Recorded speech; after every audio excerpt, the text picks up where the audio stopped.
Ce podcast est la propriété du site devoirdephilosophie.com.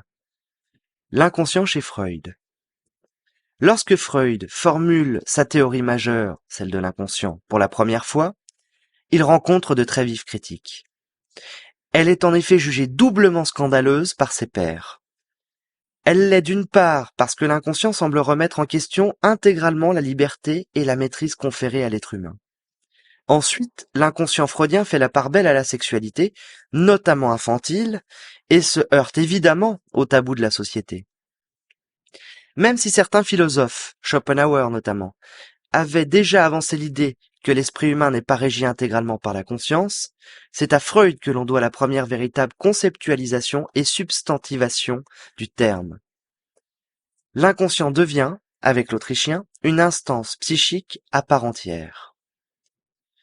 Dans la vie normale, une dynamique échappant à la conscience se laisse entrevoir par des manifestations dépourvues, en apparence, de sens.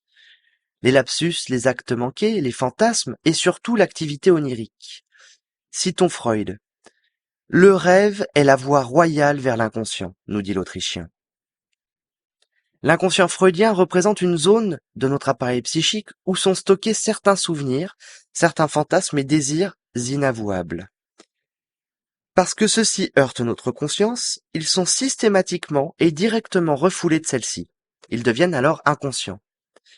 Avec pour conséquence de générer de la frustration chez l'individu ne parvenant pas totalement à sublimer ses désirs enfouis. Il ne parvient pas en fait à transformer en désirs supérieurs, mieux reconnus par la société, ses désirs animaux. Prenant conscience du caractère novateur et abstrait de sa théorie, Freud, le conquistador, comme on l'appelait, et comme il se décrivait lui-même, va chercher à figurer sa conception de notre appareil psychique. Il crée pour cela deux topiques. Rappelons qu'en grec, topos signifie le lieu. La deuxième topique sera une rectification de la première. Freud considérant celle-ci après quelques années de pratique et de théorisation comme inadaptée, notamment dans sa cure psychanalytique, il entrevoit cette deuxième topique.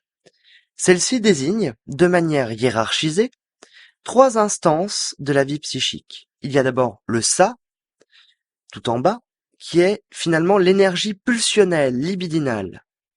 Il y a au-dessus le moi, cette instance qui médiatise les pulsions du ça avec les exigences du surmoi. Et enfin, évidemment, le surmoi, qui est l'intériorisation des interdits.